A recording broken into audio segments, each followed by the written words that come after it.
What's going on, everyone, and welcome back to the ClearCryptos YouTube channel. My name is Jay Seals, and today we are talking about CBDCs and them eventually leading to the end of crypto. So, if you remember, a few months ago, President Biden came out and said that the government or the US government was looking into crypto and CBDCs. And if you remember, what he said was that we are trying to get rid of crypto and replace it with CBDCs potentially. So that way, all the scammers and everything else in crypto can go away and the government can take control. Well, we're going to dive into that and explore how this might happen. So let's get right into it. Would CBDCs eventually lead to the demise of crypto? That is the question. Of late, nations across the world have been testing the central bank digital currency, or CBDC, waters in full spree. In May 2020, only 35 countries were considering a CBDC. However, by mid of this year, 105 countries, representing over 95% of the global GDP, were exploring a digital money backed by central banks. In fact, among the G20 countries, 19 were reportedly analyzing a CBDC. The visual illustration depicts the status as of November 30th and has been attached below, so we'll check that out, hopefully. Notably, most countries are currently either in research, proof of concept, or pilot testing stage. So over here, we can see this chart. It's kind of hard to see, so we're not going to spend too much time on it. But a lot of these countries are testing CBDCs in some form or fashion. So, are they a threat to cryptos? CBDCs, on their part, are quite essential for financial inclusion. A recent Central Bank of Bahamas research paper from Q3 2022 affirmed that there was a positive correlation between a CBDC and a financial inclusion. With the digital inclination swiftly rising, people around the world have been reducing their dependence on cash. In such a scenario, having e-versions of currencies would likely turn out to be handy. Parallelly, the minimal volatility factor will also play a key role in fostering adoption. Nevertheless, there are concerns that crypto's mode of payment could be threatened going forward.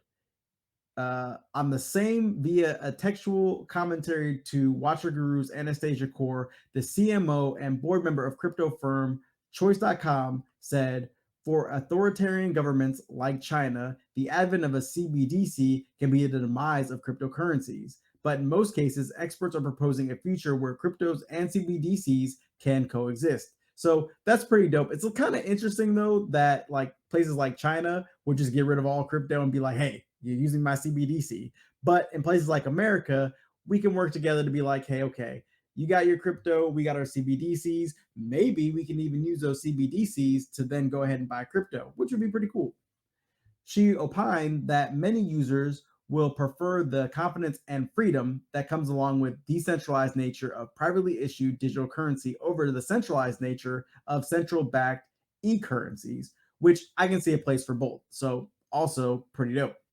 In fact, prominent Indian blockchain expert, I'm not going to try to pronounce the first name, but Singh, also stressed the centralized and decentralized aspects. While talking to Watcher Guru, he said that he did not think CBDCs posed any threat as such to the crypto ecosystem.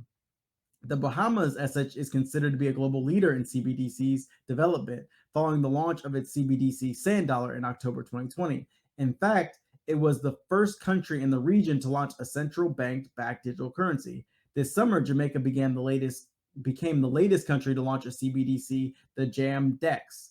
Parallelly, the Bank of Jamaica also went on to legalize the central bank digital currency, making it akin to cash. So they haven't gotten rid of their cash. You still can use cash if you want to, or you can use a CBDC. Now, what's interesting about that, and I don't know the answer to it, but I'm just throwing it out there, is can you get paid in the CBDC over your fiat currency, or do you have to convert it after you work for your money? With its first CBDC trial series launched in April 2020, China is also fairly ahead of in the race. As of January 2022, a report reported 261 million users had set up digital wallets for the ECNY, with more than 13 billion worth of transactions executed. The country also rolled out a digital currency for visiting foreign athletes during the Beijing 2020 Winter Olympics. That's also pretty dope. So if you visit a country you can get a digital currency for, like a foreign exchange pretty much, but it's just for you. So that's a pretty cool thing. Testing the real life use cases and the uses of CBDCs for settlements has also been going on at a swift pace. France and its neighboring country, Luxembourg, recently participated in a trial in a tokenized financial markets. The two nations use an experimental CBDC to settle a bond worth 100 million euros, or about $104 million. The general director of the French central bank affirmed that a well designed CBDC could play a critical role in the development of a safe tokenized financial asset space in Europe. The Bank of Japan, on its part, is planning to launch its digital yen CBDC pilot in early 2023. As such, the central bank plan is to experiment with a digital pilot for 2 years and discuss whether to move forward with it. To move forward with the insurance in 2026. Singapore has collaborated with the French and Swiss central banks for its CBDC project. As reported recently, the MAS has embarked on its journey to explore the prospects of CBDC for cross border transactions. The country's bank went on to label the project Ubin Plus. So I think with all this, what we're really getting is that CBDCs are coming in America and everywhere else, and it's looking more and more like they're here to stay, and that people are going to have to learn about crypto eventually in some form or fashion. Pretty soon, everybody's going to be using it, or most people will be. If the dollar doesn't go away, there will always be people who will hold the dollar just because of what they're used to.